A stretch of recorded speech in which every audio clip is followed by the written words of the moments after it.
स्वागत है आप सभी का। एक बार फिर बात हो रही है अक्षय तृतीया की और उसके महत्व की। कितना खास दिन होता है ये और इस दिन क्या क्या खरीदारी करें, कैसा दान पुण्य करें और कैसी पूजा विधि है, इन तमाम विषयों पर विस्तार से हम लगातार चर्चा करें। ज्योतिषी लगातार बने हुए हमारे साथ में, लेकिन अब कौन सा विशेष योग बन रहा है, गीतिका आपको बताएंगे। बिल्कुल, तो मेरा सवाल संजय जी से। संजय जी, इस दिन गज केसरी राजयोग और लक्ष्मी नारायण योग जो है वो बन रहा है, तो हमारे दर्शकों को इन दोनों योगों के बारे में जरा विस्तार से बताइए। जी, बड़ा सुंदर प्रश्न किया गीतिका जी आपने। कहते हैं गज केसरी का मतलब होता है जिसके घर पर पहले हाथी घोड़े ये सब होते थे, और आज के इस समय में जो है मर्सिडीज, BMW और सारी सुख सुविधा के सारे साधन जब हों, और चंद्रमा से जब 10वें भाव में जो है गुरु जब बैठ जाते हैं तो उस दिन गज केसरी नामक योग लग जाता है। और केंद्र में अगर बृहस्पति बैठ जाएं 1, 4, 7, 8, 12 में तो भी गज केसरी योग बन जाता है। जब बुध और शुक्र की युति हो तो इसको हम लक्ष्मी नारायण नामक योग बोलते हैं।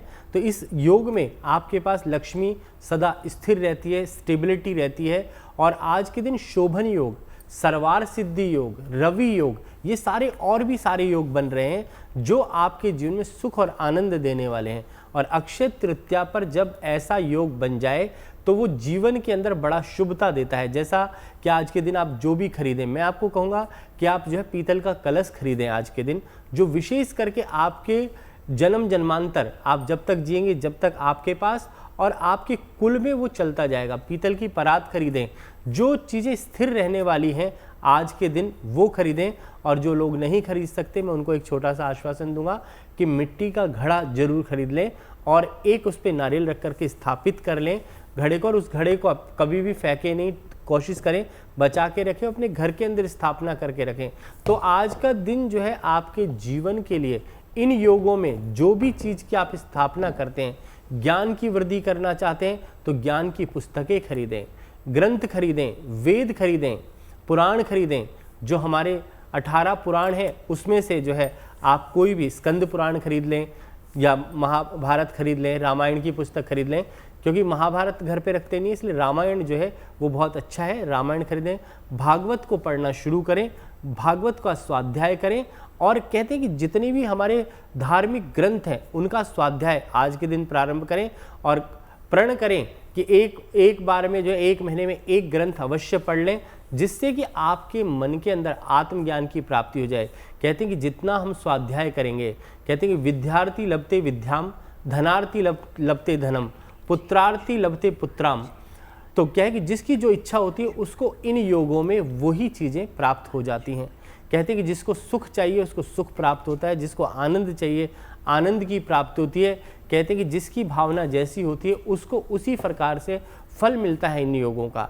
और अक्षय तृतीया का एक ऐसा दिन है जो आपके जीवन में, मैं कहूँगा, गणेश जी की और विष्णु भगवान की पूजा और लक्ष्मी की पूजा के विशेष मंत्रों का जाप अवश्य करें।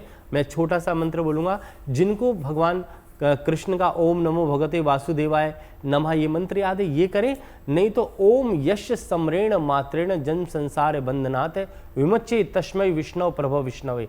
ये क्या है कि पहला ही मंत्र है जिसको आप रोज कर सकते हैं विष्णु सहस्त्र नाम के अंदर। या फिर जिसको ये भी याद नहीं है तो भगवान कृष्ण की उपासना कर सकते हैं। हरे रामा रामा रामा हरे कृष्णा हरे कृष्णा। कहते हैं कि कृष्ण भगवान और राम जी का दोनों का ध्यान आज के दिन कर सकते हैं। या फिर लक्ष्मी का मंत्र ओम ऐं ह्रीं श्रीं क्लीं महालक्ष्माय नमः, या फिर ओम श्रीं श्रीं श्रीं महालक्ष्माय नमः। गणेश जी के लिए जो है ओम गंग गणपते नमः बोल सकते हैं। लक्ष्मी की प्राप्ति के लिए ओम गण गणपते नमः आप उच्चारण करें।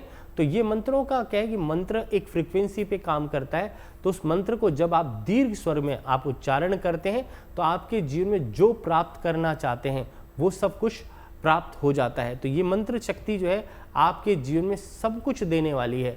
परंतु क्या है कि आपको अफर्मेशन पॉजिटिव डालनी है। सबसे पहले आपको अपनी आत्मा को शुद्ध करना है। ओम अमृत तत्वम सोध्यामी नमः स्वाहा। आपको अपने आप को अमृत में बनाना है और अपने आप सोचना है कि मैं अमृत तुल्य हो गया हूँ। तो जो अमृत तुल्य कब हो सकते हैं कि अगर आपने कुछ पैसा कमाया और उसमें से कुछ दान कर दिया तो आपके अंदर जो है शुभता आ जाती है।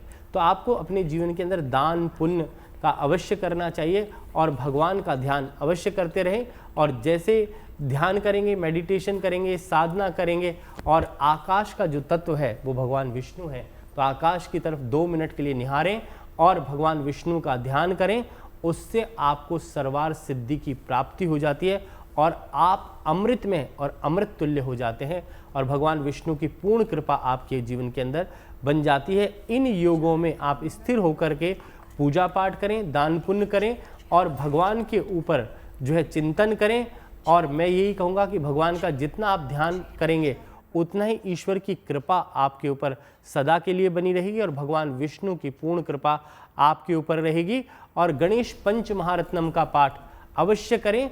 2 लाइनें बोल देता हूँ। मुदा करात मोदकम सदा विमुक्ति साधकम कलाधरा वसंसकम विलास लोक रक्षकम अनायके कनायकम विनाशते भदैत्यकम नता सुनासकम नमामितम विनायकम। इस प्रकार से जो है आप गणेश पंच महारत्नम करें। और कलयुग में मैं ये की कहूँगा कि अभी जिस प्रकार का माहौल चल रहा है तो आप कार्तिकेय भगवान की पूजा करना बिल्कुल ना भूलें, क्योंकि जब आतंकवाद जैसी स्थितियाँ प्रलय हो रही है, कहते हैं कि ताड़कासुर को भगवान कार्तिकेय ने मारा है, तो आपको जो है कार्तिकेय की पूजा करनी चाहिए, जिससे कि आपको आत्मबल की प्राप्ति हो, लक्ष्मी की प्राप्ति हो। और आत्मबल जब होगा तो आप अपने आप स्व अर्जित सब चीज़ों को कर सकते हैं। और हमें शस्त्र के साथ अस्त्र की भी आवश्यकता होती है, क्योंकि आप देखें जितने भी हमारे भगवान हैं उनके पास शस्त्र हैं, पुस्तकें हैं, गुलाब है, पुष्प है, शंख है, गदा है, पदम है, महापदम है, खर्व है, तो ये सारी चीज़ें भगवानों के पास हैं। पर हमें शास्त्र के साथ, और शास्त्र कहते हैं कि अपने बच्चों को मैं आज के दिन एक विनती करूंगा सबसे, जो लोग इस प्रोग्राम को देख रहे हैं, तो शास्त्र की शिक्षा अवश्य दें, शास्त्रों की शिक्षा दें, पर अस्त्र शस्त्र और सेल्फ डिफेंस की शिक्षा अपने बच्चों को जरूर दिलाएं, जिससे कि ऐसे इस तरह के जो आतंकवादी हमले होते हैं उससे बचा जा सके। आपको रक्षा कैसे करनी है, अपनी स्वयं की रक्षा कैसे करनी है, स्वयं को कैसे रक्षित करना है, आज इस अक्षय तृतीया पर ये ट्रेनिंग जरूर लें, जिससे कि आपके जीवन में आत्मज्ञान हो और आप आगे बढ़ सकें और किसी भी प्रकार की समस्या से जो है तुरंत निदान पा सकें। बिल्कुल। अगर आप मुझसे जुड़ करके अपनी समस्याओं का समाधान चाहते हैं और चाहते हैं कि आपकी समस्याओं को ज्योतिष के माध्यम से सुलझाया जाए, तो आप हमसे संपर्क कर सकते हैं, जुड़ सकते हैं एस्ट्रो तक पर।